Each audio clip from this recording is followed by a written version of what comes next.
ogsoonow inaad wax ka tagto sometimes ceeb maaha waa okay waay all the things aan quit gareeyay nolosha ama aan ka tegay mararka qaarkood waxaan dhahaa qaarkood wax wanaagsan baa then let me tell you action points ka aad u baahan tahay ama saddexda point ood mar walba u baahan tahay wuxuu saysan kaaga luminin inaad u hayso ama aad u celiso insha Allah marka aad baraarugsan tahay waxa aad samaynaysaa waxa dantu kugu jirta inaad qabato una qoyan tahay waxa aad adiga lagu abuuray that's why baraarujin u jeceshahay inaad message kan dhamaystirato la share garaysa dadka kale naguna soo biirto si ummadeenu u noqoto dad baraarugsan oo dantooda garanaya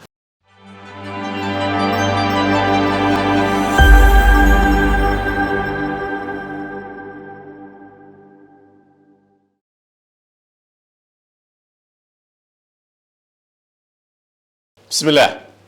وليغا يا الله ما كويت غرايسي اما ما تشوجسي waxa aad sameynayso noloshaada waxa la yiraahdo quitters ama waxa inaad sameyso aad ka tagto ma kugu dhacdo waliga ya Allah aniga ha yes there is a lot of things noloshayda aan dhex uga tagay waa wax jira waay hadaba ma ogsoon tahay why people give up waxay dadku uga tagaan waxa ay ka tagayaan waxa keena ama sababta ma garan kartaa in badan oo anaga naga mid ah not only inaan wixii give up gareynay ama aan ka tagnay wali waxay nagu leedahay saameyn ama murugo ama waxaba laga yaabaa in lagugu magacaabo dhowr waxyaalood oo aad ka tagto lagu dhaho hebel waxaas iyo waxaas iyo waxaas iyo waliba waxaas ayuu ka tagay waxaan maanta kula sheer gareynayaa saddex waxyaalood oo kalifa inay dadku wax ka tagaan iyo hadaad rabin inaad wax ka tagto ama aad ku idgareyso waxaad u baahan tahay inaad samayso ama inaadan maaragtay wixii aadan ka harin quit ama ka cararid ama maaragtay ka joojin waxa la yiraahdaa ama joojin oo macnaheedu ay tahay maxaa yeelay in badan oo ninka in kamid oo han luqadeena hooyo ku wada hadalno waxaan always jeclahay inaan xasuusto inaan afka hooyo aan ku wada hadalno haddaba maxaa kalifa inuu qofku uu dantii ama xiisihii ama shucuurtii uu shay ka lahaa ay ka istaagto maxaa kalifa qofka inuu shucuurtiisii farada badneed ee waxa uu sameynayo ay ka istaagto waxaa kalifa inuu qofku ay ka luntay ama uu arki waayay ama ay u muuqan weyday dantii uu waxaas ka lahaa passion waxa la yiraahdo ama waxa qofka energy gareeya ama needka ama baahida qofka uu qabo oo aan ahayn baahida jamco oo aad maaragtay iskaga baahan tahay laakiin baahida adag ah ee laga maarmaanka ah inuu qofku ka arki waaye ama uu fahmi waaye ama ay ka wasaqowday sababtoo waxa uu sameeyay anytime ay waxaas dhaco you lost waxaana dhacaysa in aad wixii ayaga ahaa aad xiisihii aad u qabtay aadan u qabin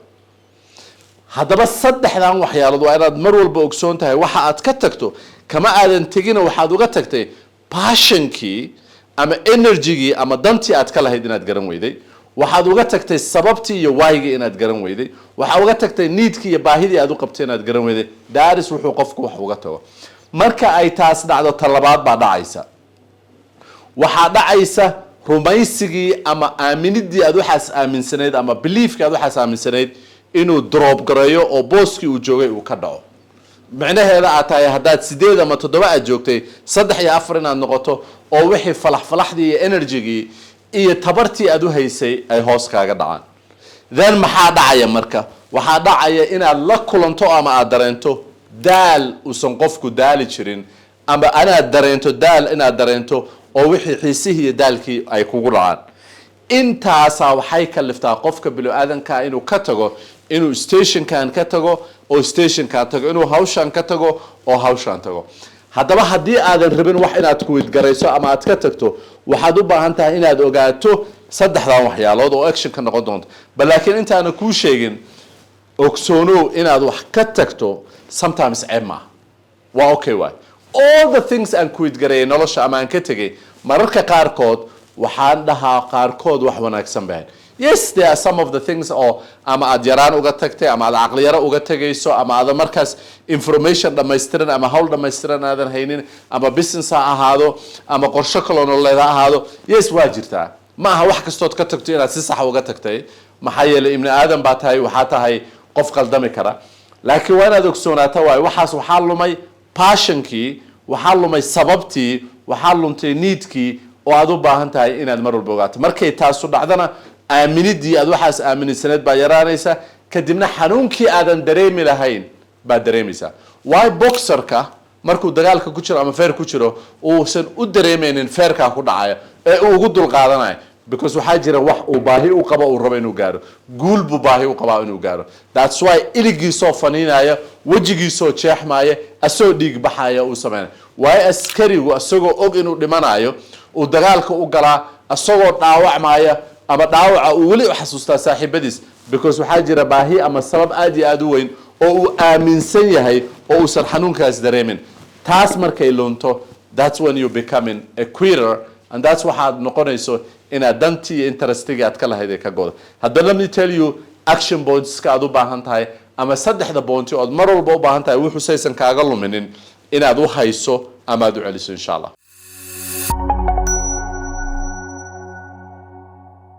saddexda marka action pointska aad u baahan tahay number 1 waxaa waaye renew wax la yidhaahdo in aad cusboonaysiiso ama aad buska ka jafto passionka waxaan ku sheegnay ama dareen see u cusboonaysiin kartaa dareen see u cusboonaysiin kartaa rabitaan waxaad rabto waxaad u cusboonaysiin kartaa midda ku xigta oo ah inaad ku noolaato waxaanu waxa aad ka heli lahayd dadka hanka iskale ama dreamka iskale ujeedada ay dhibaatada ugu dulqaataan niyad ahaan bay waxay u tagaan meesha ay rabaan inay tagaan haddaad rabto dalkaagu inuu nabad helo oo aad rafaad iyo dhibaato u marayso waa inaad inta niyadda indhaha isku qabsato niyad ahaan aad arki karto dalkii oo barwaaqoobay baraaray oo bashbash gaaray waa inaad arki karto jahliga oo aad ka baxday ood waxbarasho heshay waa inaad arki karto gaajada oo aad ka gudubtay oo aad dhaqaale heshay waa inaad revisit garaysaa ama relief aad ku noolaataa maskax ahaan waxaas iyada ah and that's waxa caawiya inaad renew samayso and then markaad renew garaysana aad ku talagashaa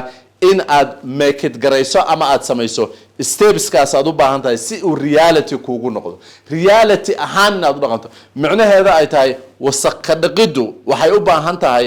inaad maskax ahaan wixii u tagtaa indhaha inta xirto inaad qalbi ahaan u arki karto oo Allah subxaanahu wa ta'ala na siiyay dad qalbigaas oo dad badan oo aysan u lahayn inay arintaas ka fikiraan inaad qalbi ahaan u arki karto qalbi ahaan markaa u aragto waa inaad run ahaan u qaadataa inay waxaas suurtagali karaan oo dhici karaan waa inaad suurtagal u aragtaa inaad qaadato that's waxa renew garanay so number 1 wasaqda ka jaf number 2 indhaha isku qabo ayadoo waxaad aragtaa energy ama dadnimadii ama waxaas waxay ku siin lahayd aad arkayso number 3 u arag arintaas inay reality tahay oo rabbi uu ku rumayn karo saddexdaas waxyaalood waxay sameynaysaa mar walba energy-gaaga inuusan joogin ama dhamaad joogin ee mar walba uu joogo f uu joogo ama buuxid ama full uu joogo insha Allah